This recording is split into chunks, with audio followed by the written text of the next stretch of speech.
Bonjour et bienvenue pour ce nouveau tutoriel sur Cinema 4D. Aujourd'hui un tutoriel un petit peu plus léger que d'habitude, parce que la semaine dernière on a quand même fait un tutoriel assez long, d'1h40 à peu près, en deux parties, le tutoriel sur la main. Donc aujourd'hui quelque chose de plus simple. Aujourd'hui on va voir les outils de sélection. Alors les outils de sélection c'est ces outils-là, mais pas seulement ces outils-là. C'est tout ce que vous avez ici, dans ce menu-là. Sauf définir une zone d'influence, celui-là on le verra pas parce que je le garde de côté pour un autre tutoriel sur l'articulation, la création des rigs, les os, tout ça. Donc définir une zone d'influence, on verra ça une autre fois. Mais tout le reste du filtre de sélection à enregistrer la sélection, on va le voir. Alors pour que ce soit plus simple, alors oui, une petite chose avant, un petit aparté. Ici, vous voyez qu'il y a du texte en orange qui s'affiche quand je fais quelque chose. Vous voyez, L button. À chaque fois que je clique avec la souris ou j'appuie sur une touche, par exemple la touche A, ça s'affiche ici. Tout bêtement, c'est un petit utilitaire que j'ai ajouté, qui a été demandé sur Graph4Graph, le forum Graph4Graph, pour indiquer en fait les touches que j'appuie. Donc si je fais UL par exemple, vous voyez UL qui s'affiche ici. Si j'appuie sur la touche contrôle, vous voyez que j'appuie sur la touche contrôle. Le L dans contrôle, L contrôle parce que c'est le contrôle, la touche contrôle qui est à gauche. Et à gauche en anglais ça se dit left, donc left gauche, left control. Donc L control, L shift c'est la touche majuscule, L alternate c'est la touche alternate qui est à gauche, etc. Voilà, donc aujourd'hui les outils de sélection.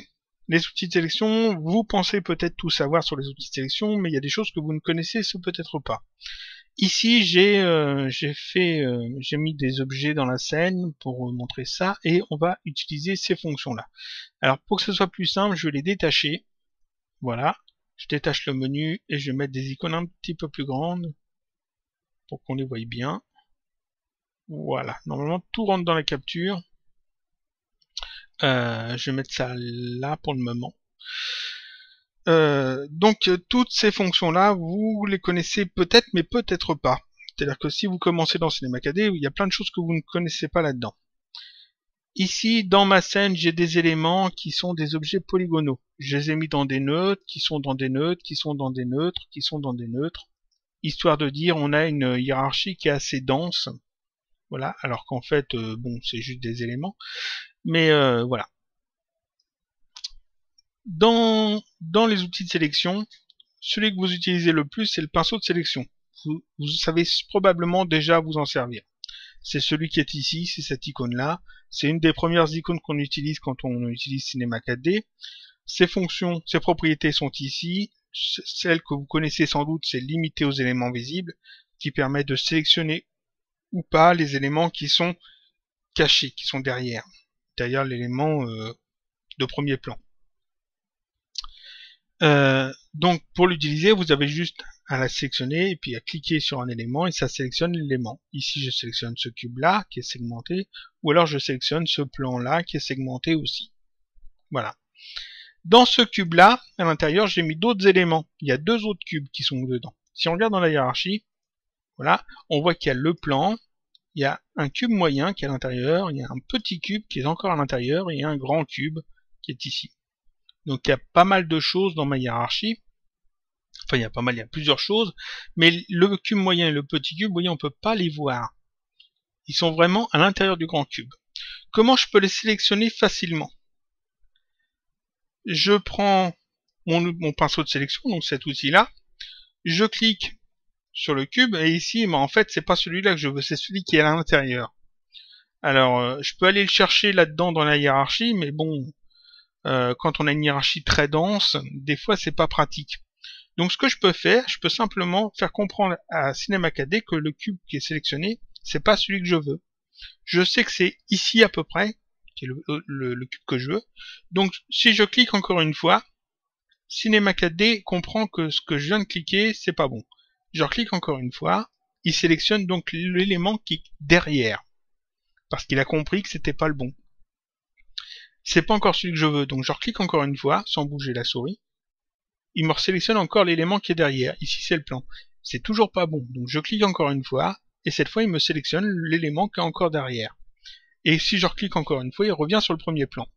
Et comme ça, je peux passer d'un élément à l'autre, malgré qu'ils soient entassés les uns sur les autres. ça me permet de sélectionner l'élément qui est caché derrière.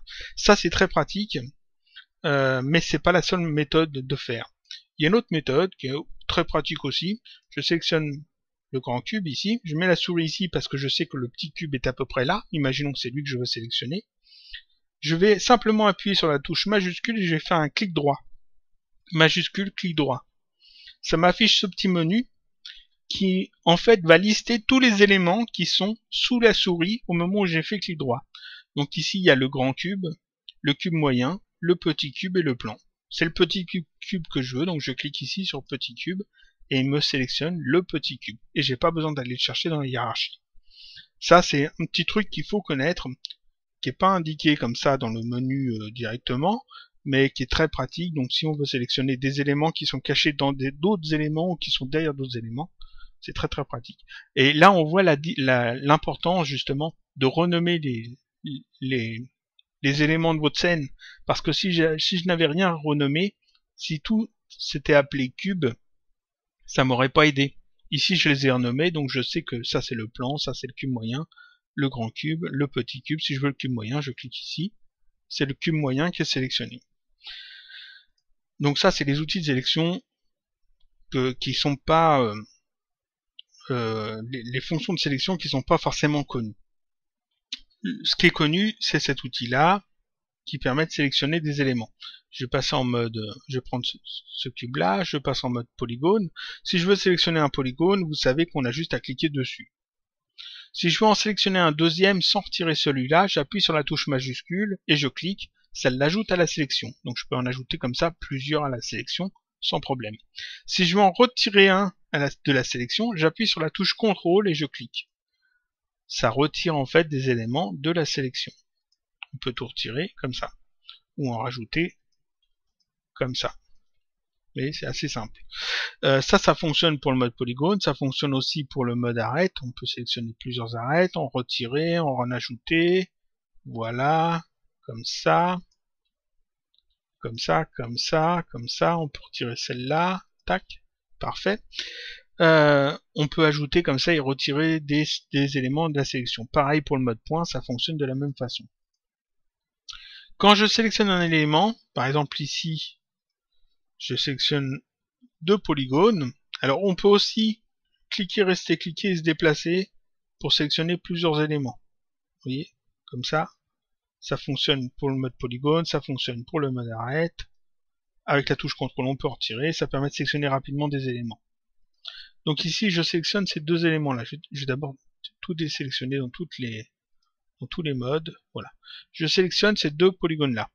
Maintenant, j'aimerais sélectionner les points qui composent ces deux polygones-là.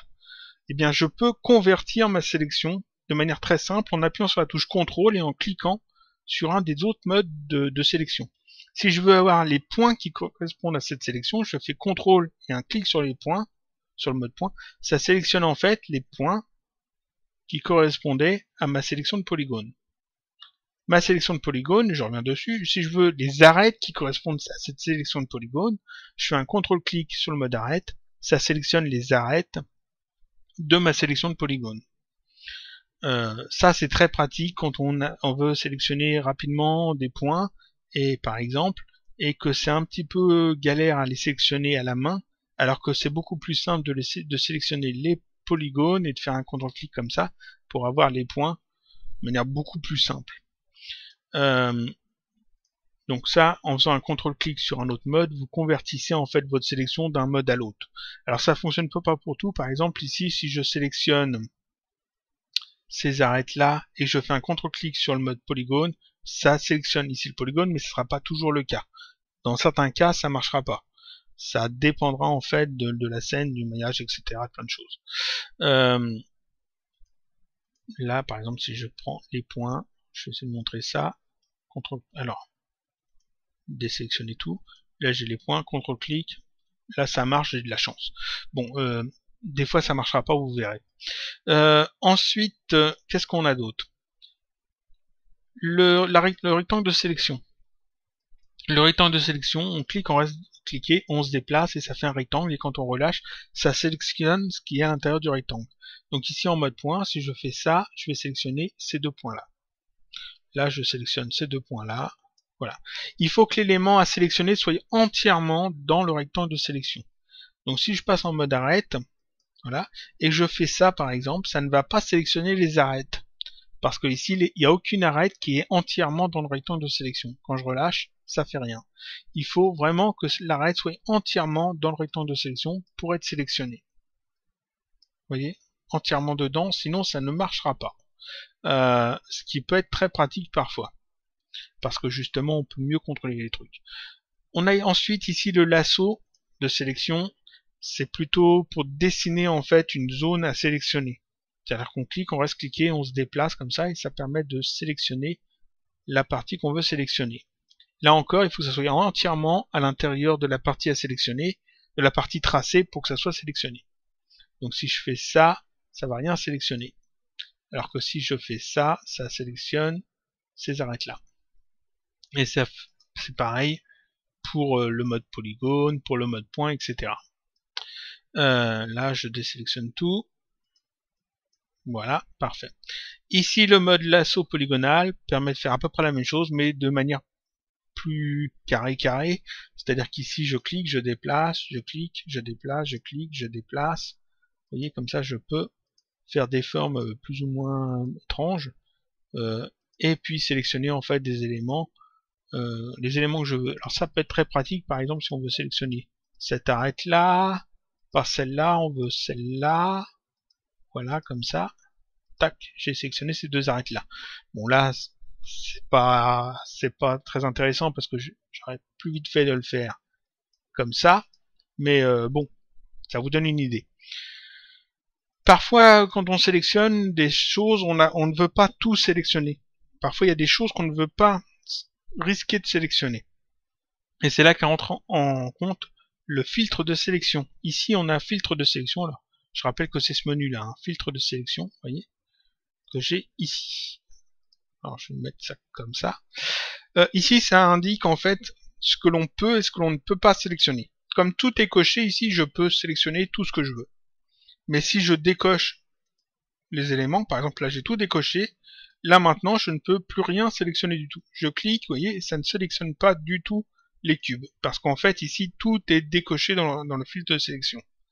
Donc on peut, je remets tout, on peut demander à ce que par exemple les polygones ne soient pas sélectionnables. On peut demander à ce que les splines ne soient pas sélectionnables. Ou, plus intéressant, que les articulations ne soient pas sélectionnables. Si vous avez un personnage déjà avec des articulations, par exemple, vous voulez travailler sur le maillage sans risquer de bouger les articulations, vous pouvez tout à fait décocher articulation ici. Pareil pour la lumière, la caméra, oui, le déformateur, l'hypernurse, les générateurs, les splines, les polygones, les objets neutres. On peut vraiment indiquer ce que l'on veut et ce que l'on ne veut pas pouvoir sélectionner dans une scène. Ça peut être plus ou moins pratique suivant vos méthodes de travail. Donc ça, c'est le filtre de sélection. Ensuite, je vais repasser en mode polygone et je vais sélectionner un élément. Alors, d'abord sélectionner un élément, polygone. Voilà, donc ici on a les autres éléments. On a la sélection par boucle. Sélection par boucle, qui est ici, je rappelle son raccourci clavier UL. Je l'utilise assez souvent dans les tutoriels, donc vous devriez la connaître. Quand on fait UL, on a la sélection par boucle qui permet de sélectionner en fait, vous voyez, des boucles de polygones ici parce que je suis en mode polygone. Si je passe en mode arête, ça sélectionne des boucles d'arête, vous voyez. Et en mode point, ça va sélectionner des boucles de points. Alors, comme ça, par exemple, si je clique, ça sélectionne tous ces points-là. Si je clique là, ça sélectionne les points du haut. Et ainsi de suite. C'est très pratique pour la modélisation parce qu'on a souvent besoin de sélectionner des boucles. La sélection par anneau fait... Alors en mode polygone, si je fais une sélection par boucle, vous voyez, je sélectionne tous ces polygones-là. La sélection par anneau en mode polygone, ça va faire pareil. Ici, je vais sélectionner les mêmes polygones. Par contre, en mode arête, alors, désélectionner tout. Ah, voilà. En mode arête, on voit la différence. C'est-à-dire que sélection par boucle, on sélectionne des boucles. Sélection par anneau, on sélectionne en fait des arêtes parallèles. voyez ici, je sélectionne ces arêtes-là, ou alors ces arêtes-là, ou celle-là, ou celle-là. C'est très utile en modélisation quand on a besoin de faire des biseaux sur des formes un peu complexes des fois. Des fois on a besoin de sélectionner justement tout un contour d'arête. Là ça permet de faire ça assez facilement. Donc ça c'est la sélection par anneau. La sélection de contour. Alors pour montrer ça, je vais cacher les cubes et je vais garder que le plan. On va faire ça. Voilà. Et je garde que le plan. En mode polygone. La sélection de contours. Alors, imaginons je sélectionne, avec la sélection normale, plusieurs polygones. Et maintenant, j'aimerais sélectionner le contour de ces polygones. Et bien simplement, je clique sur sélection de contour. Je sélectionne la sélection déjà faite. Je clique. Et quand je reviens en mode normal, j'ai sélectionné en fait le contour en arête des polygones. Je reviens en mode polygonal. Je peux aussi faire sélection de contour et au lieu de sélectionner ça, sélectionner l'inverse. Sélectionner ici, non pas le contour de cet élément-là, mais le contour de l'autre élément, celui qui est désélectionné. Si je clique et je reviens en mode normal, on voit que j'ai sélectionné en fait le contour du plan et le contour de ma sélection. Ça, c'est la sélection de contours. Ça peut être utile pour sélectionner des contours assez compliqués à faire. Et des fois, on a plus vite fait de sélectionner en fait des plans comme ça, enfin des polygones comme ça, des formes assez compliquées, et puis faire une sélection de contours, on clique et puis ça y est, c'est fait. Comme ça, tac, et c'est fait. Des fois, c'est beaucoup plus rapide. En sachant que de toute façon, on peut après faire un contrôle-clic sur les modes pour passer d'un mode à l'autre comme je l'ai montré.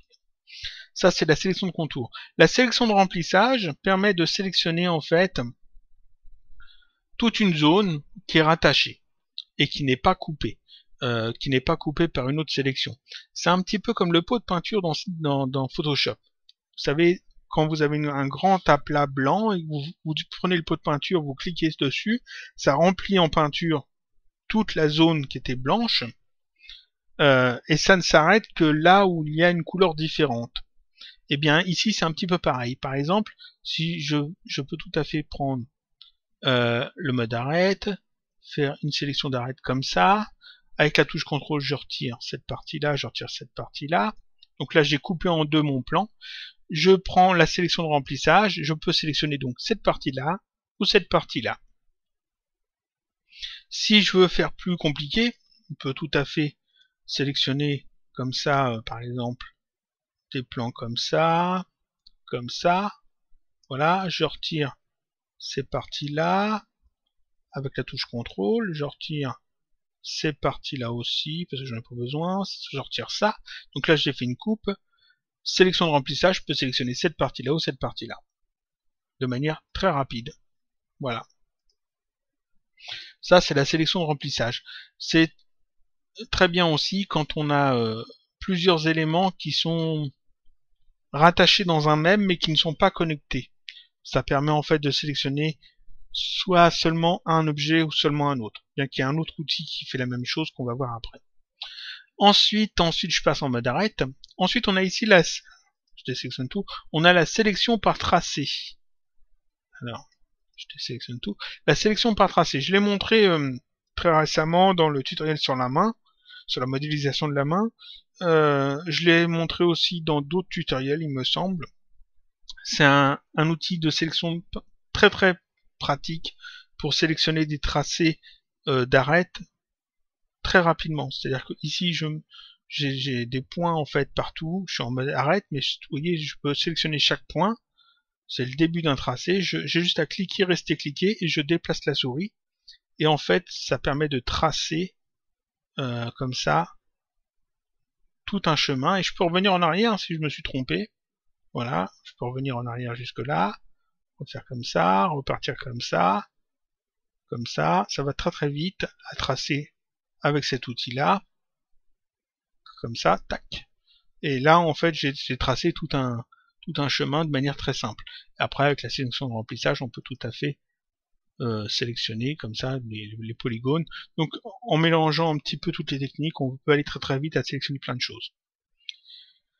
Je vais remettre en fait le cube, on va prendre le cube, le grand cube. Voilà, je rajoute pour montrer la suite. La suite, c'est alors la sélection des arêtes de limitation. Alors pour montrer ça, je vais sur ce grand cube là, je vais faire des coupes au couteau, touche chaotique couteau, en mode boucle. Je vais faire des boucles comme ça. Puis des boucles comme ça aussi. Voilà. Et je désélectionne tout. Ici j'ai un cube. Je passe en mode polygone. Je prends la sélection des arêtes de limitation et je mets la souris ici. Et qu'est-ce qu'on voit en fait? On voit qu'ici il y a des arêtes qui se sont mis dans un bleu beaucoup plus soutenu. C'est celles qui sont ici. J'espère que ça se voit bien dans la capture. Alors je vais bien les montrer. C'est cette arête-là, celle-là, celle-là, celle-là, celle-là, celle-là, celle-là, celle-là. Celles du côté en fait, celles qui sont sur les angles. Ces arêtes-là sont particulières. Ces arêtes sont particulières parce qu'en fait, elles délimitent deux tons différents sur l'objet. Je vais repasser en mode modèle. Je vais cacher les lignes. Je vais tout désélectionner d'ailleurs. Là, si vous voyez, je sais pas si ça voit très bien. Là, ça se voit bien. Ici, on a une zone qui est assez sombre. Ici, on a une zone qui est gris moins sombre. Et ici, on a une zone qui est gris plus clair. La sélection des arêtes de limitation va utiliser justement ce réglage qu'on appelle l'affichage fond en fait, pour définir où est-ce qu'il va faire qu'est-ce qui va nous permettre de sélectionner. Ici, ça va nous permettre de sélectionner en fait les différences entre les tons. C'est-à-dire qu'ici, j'ai une partie en gris, ici j'ai une partie en gris plus foncé, et ici une partie en gris clair. Si je reprends le mode d'arête et je sélectionne, alors, je sélectionne quand même l'objet d'abord, le mode arête, je mets sur la sélection des arêtes de limitation, je passe ici, on voit que ça ne sélectionne pas en fait ces lignes-là, parce que ces lignes-là sont sur le même aplat. Ces lignes-là sont sur le même aplat aussi, donc je peux pas les sélectionner. Elles ne se passent pas en surbrillance quand je passe dessus. Les arêtes qui passent en surbrillance sont seulement celles qui sont entre les deux couleurs, donc la couleur du dessus et la couleur du côté. Vous voyez ? Là, là, là, là. Ça, c'est très pratique parce qu'en fait, ça permet de savoir où est-ce qu'il y a des angles sur un maillage. Par exemple, quand vous faites une pièce un petit peu mécanique et que vous ne voulez pas utiliser d'hyperNURBS, vous allez utiliser que des arrondis. Ici, ça permet justement de travailler ces arrondis-là. C'est-à-dire que de voir que ici, il y a une arête qui fait une différence entre les deux autres. Donc si je fais MS et que je biseaute cette arête, alors on va faire ça comme ça. Voilà. Ici, je reprends la sélection de limitation des arêtes et ici, on peut voir que effectivement, ici le réglage fond est différent, donc je n'ai pas le truc des arêtes qui est mis en surbrillance. Ça permet justement de travailler comme ça sur les arêtes qui sont trop fortes, qui sont trop prononcées par exemple. Alors après il y a des réglages et tout, bon ça on verra sans doute ça dans un autre tutoriel je pense, parce que c'est un petit peu plus poussé, c'est pas des choses que vous allez utiliser tout de suite. Je reviens en arrière, voilà, comme ça. Comme ça. Ensuite ici tout sélectionné. Sélection. Tout sélectionné, c'est la touche CTRL A, ça permet de tout sélectionner. CTRL A, ou alors vous cliquez ici sur tout sélectionner, ça sélectionne tous les éléments, soit tous les points, toutes les arêtes, tous les polygones d'un élément. C'est le machin tout simple. Tout désélectionner permet de tout désélectionner. La même chose en touche de raccourci, c'est CTRL majuscule A. Ça permet de tout désélectionner. Vous pouvez intervertir. Ici, la fonction intervertir permet par exemple de sélectionner rapidement on sélectionne rapidement des polygones, et on veut l'inverse, donc on fait intervertir, et ça sélectionne tout le reste, sauf ce qu'on avait sélectionné. Ça intervertit la sélection, c'est un truc tout basique. Sélectionner les éléments connectés. Alors pour ça, je vais modifier un petit peu les choses.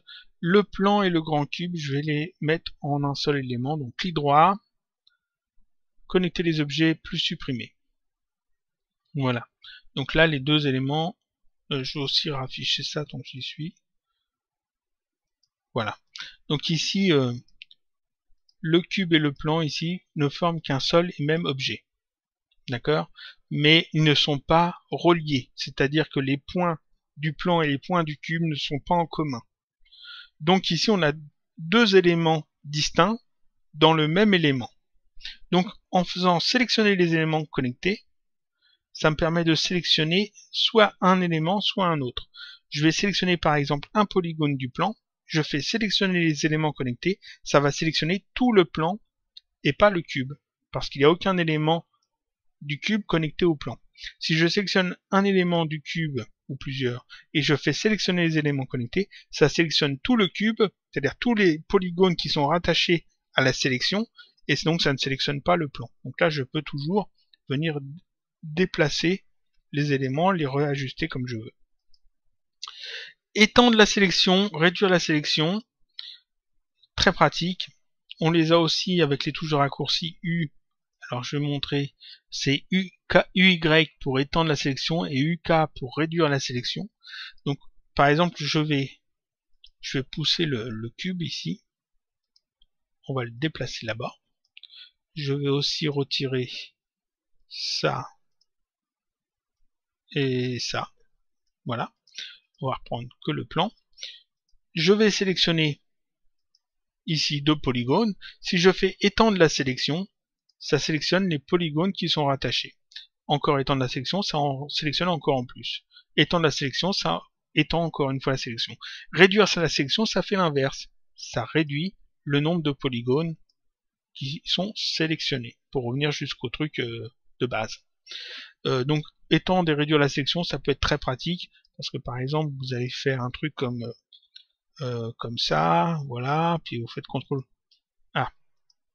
Là, CTRL A, CTRL clic là-dessus, vous avez plusieurs points, vous faites étendre la sélection, ça permet de sélectionner rapidement des points, réduire permet de les réduire, vous pouvez revenir en mode comme ça, et vous avez des sélections faites de manière assez rapide en fait. Si vous avez bien compris en fait comment ça fonctionne, ça ira très très vite à sélectionner des choses compliquées. Ensuite, on arrive sur les parties très intéressantes. On a masqué les éléments sélectionnés. Alors, je vais montrer ça comment. J'ai poussé le cube tout à l'heure. Je vais le remettre en place. Donc ici, je refais sélectionner les éléments connectés. Je vais remettre le cube en place. Je vais remettre aussi les petits cubes. Ici. Et puis celui-là, on va le mettre aussi on va le mettre aussi ici. Et maintenant, je vais tout grouper. Je vais tout mettre dans le même objet.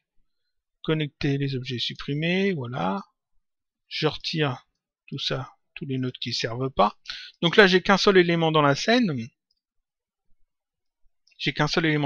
j'ai plusieurs objets dedans. Oui, il y a des objets qui sont à l'intérieur. Je veux travailler sur les objets qui sont à l'intérieur. Et les objets qui sont là me gênent. Donc ici, je peux pas maintenant aller sélectionner le cube qui est à l'intérieur, même en cliquant plusieurs fois, même en faisant majuscule clic. J'ai que le plan, c'est-à-dire que le plan qui contient le plan, le cube, etc. Donc je suis un peu embêté. Il faut que je cache le plan, il faut que je cache le grand cube pour aller modifier le petit cube et le cube moyen. Donc je passe en mode polygone. Je vais sélectionner par exemple un polygone ici, je vais faire sélectionner les éléments connectés, ça sélectionne tout le grand cube, et ici je vais faire masquer les éléments sélectionnés. Et ça le masque simplement. Ça ne l'a pas effacé, ça l'a juste caché. Donc là je peux travailler sur le petit cube, sur le cube moyen. Le plan va me gêner, donc je sélectionne ça, je fais sélectionner les éléments connectés, masquer les éléments sélectionnés, voilà, ça les cache. Donc là je peux travailler sur ça. Par exemple, peut-être rajouter un biseau ici. Alors, on va tout désélectionner, j'ajoute un biseau là, un biseau comme ça, je fais pareil là-dessus, voilà. Et je veux tout remettre maintenant, alors ici, j'ai tout affiché, le menu tout affiché ici, qu'on a aussi ici, forcément. Si je reclique dessus, ça réaffiche tout. Je peux faire l'inverse. Je peux aussi sélectionner, alors on n'est pas obligé de faire tout l'élément, par exemple je peux juste cacher ça, je sélectionne ça, je fais masquer les éléments sélectionnés, ça les retire de la vue, mais ça ne les efface pas. Je peux faire l'inverse, je peux masquer tout sauf les éléments ici, donc je fais simplement inverser la visibilité, tac, voilà. Je peux remettre tout affiché, je peux demander à sélectionner par exemple ça, ça, et puis je veux cacher tout sauf ça, donc ici je fais masquer les éléments non sélectionnés.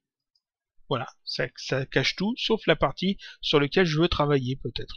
Donc je peux refaire tout afficher ou inverser la visibilité au choix. Oui. On peut assez facilement cacher des portions de modélisation pour travailler sur des parties précises. Par exemple, si je veux travailler seulement sur cette, on va dire seulement sur cet angle-là, donc je peux tout à fait sélectionner cet angle-là, cette partie-là, et je veux travailler que là-dessus, je veux pas être dérangé par le reste, je fais masquer les éléments non sélectionnés, et comme ça j'ai vraiment que ça sur lequel je peux travailler. Et je peux faire tout afficher pour tout remettre. Ensuite, alors on arrive sur le bas du menu. Donc on a vu masquer les éléments sélectionnés, masquer les éléments non sélectionnés, tout afficher qui permet de tout remettre, inverser la visibilité qui alterne entre ce qui est visible et ce qui ne l'est pas. Il nous reste convertir la sélection et enregistrer la sélection. Alors je l'ai dit, pour convertir une sélection, vous avez juste à faire un contrôle-clic sur un des modes ici. Mais c'est pas la seule façon de faire. Par exemple, je vais reprendre mode polygone, je vais sélectionner quelques polygones, ceux-là. Si je fais un contrôle-clic sur le mode arête, j'obtiens les arêtes. Si je fais un contrôle-clic sur le mode point, j'obtiens les points. Je désélectionne tout, je reviens ici. On a une autre méthode, on peut ici utiliser le convertir la sélection. Donc je rappelle qu'il est toujours ici, convertir la sélection, toujours raccourci UX. Donc on va le faire avec le menu. Voilà. Je fais donc UX ou clique là-dessus. J'obtiens cette petite boîte de dialogue qui me demande ce que je veux convertir et en quoi je veux le convertir. Donc ici convertir des polygones et je veux les convertir en arêtes par exemple. Et je fais convertir et ça en fait me sélectionne les arêtes qui correspondent aux polygones. Je pourrais demander à les convertir en points, ça me sélectionne les points qui correspondent aux polygones. Voilà, c'est la même chose que si je faisais un contrôle-clic sur ces modes-là, avec une sélection déjà faite, bon, sauf qu'on passe par un menu et il y a une gestion de tolérance. Je désélectionne tout, voilà, et enfin, ce qui reste, la dernière chose qu'on va voir, c'est enregistrer la sélection. Alors, je peux fermer ce menu-là maintenant. Ici, on a le plan, on a ces tags, le tag ici UVW et le tag de lissage. On n'a pas d'autres tags. Je peux tout à fait sélectionner une portion sur cet élément, par exemple sélectionner le dessus par exemple. Voilà. Je fais sélectionner, enregistrer la sélection. Ça m'ajoute ici un petit triangle de forme un polygone en fait. Et ici dans ses propriétés, je peux lui donner un nom. Ça c'est le dessus par exemple. Voilà. Je peux tout désélectionner après. Voilà. Et quand je double-clique sur ce petit triangle, ça me réaffiche en fait la sélection. Et vous voyez, quand je clique dessus, j'ai ici restauré la sélection. C'est la même chose que double-clic. Sélectionner et masquer les autres. Donc je peux faire sélectionner et masquer les autres polygones. Vous voyez, je peux tout réafficher hein, si je veux, avec tout affiché. Je peux sélectionner les polygones, bon, c'est déjà le fait.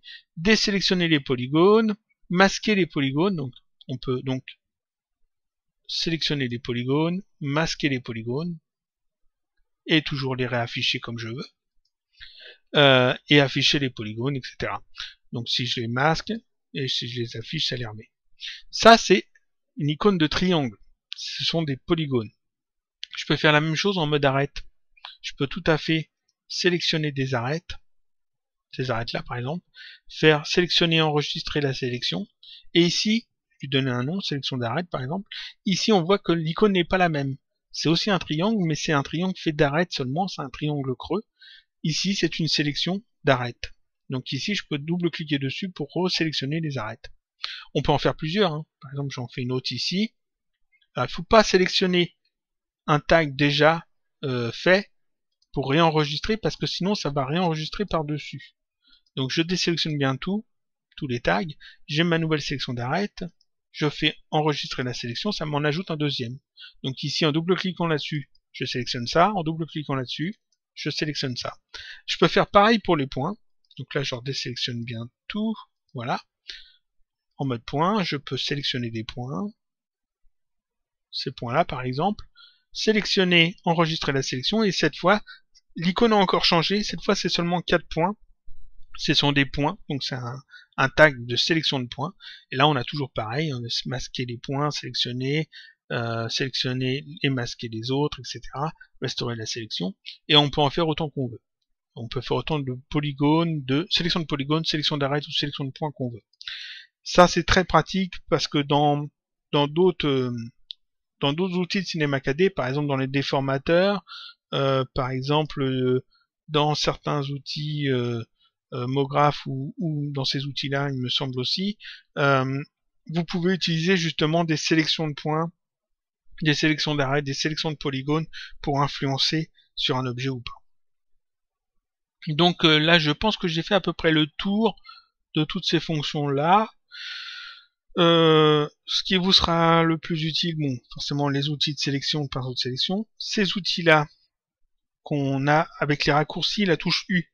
Touche U, puis après vous avez d'autres touches qui permettent en fait d'avoir rapidement ou pas les outils de sélection, par exemple UL que j'utilise très souvent, qui permet de sélectionner par boucle, UM qui permet la sélection par tracé, vous l'utiliserez sans doute pas mal de fois, UY et UK qui permettent d'étendre la sélection ou de réduire la sélection.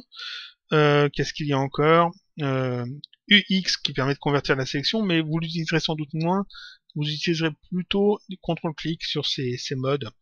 C'est beaucoup plus rapide je trouve, parce que vous passez pas par la boîte de dialogue. Et puis voilà. Le filtre de sélection, j'utilise assez rarement, mais dans le cas, après ça dépend des méthodes de travail. Dans le cas de l'animation par exemple, c'est très important de pouvoir par exemple sélectionner que les articulations, ou au contraire de ne pas pouvoir sélectionner d'articulations. Par exemple, si vous travaillez avec un système avec des splines et que vous voulez sélectionner que des splines, et puis qu'il y a beaucoup de choses par-dessus, ça permet de travailler plus facilement, de sélectionner plus facilement des splines. Et pareil pour le reste. Ce que vous pouvez utiliser aussi assez souvent, c'est le majuscule clic droit. Alors majuscule clic droit, alors forcément là j'ai rien d'autre dans ma scène. On va faire ça comme ça. Voilà. Ah. Voilà. Le majuscule clic droit qui permet en fait d'indiquer ce que l'on veut sélectionner. Ça peut être très pratique. Ensuite, les autres outils de sélection. Le rectangle de sélection et le pinceau de sélection sont ceux qui servent le plus souvent. Le lasso et le lasso polygonal, je m'en sers assez peu personnellement, mais ça peut être très utile dans certaines modélisations où justement vous avez beaucoup de choses à sélectionner, en sachant que vous pouvez convertir des sélections, que vous pouvez les étendre, les réduire. On peut faire pas mal de choses comme avec les sélections. Ça peut être utile justement de les utiliser dans certains cas. Voilà, je pense avoir tout dit. Je vous dis donc à la prochaine fois pour une autre vidéo, toujours sur Cinema 4D, toujours un tutoriel. Pas forcément un tutoriel long. On verra bien, j'ai pas encore le sujet. Et puis c'est tout.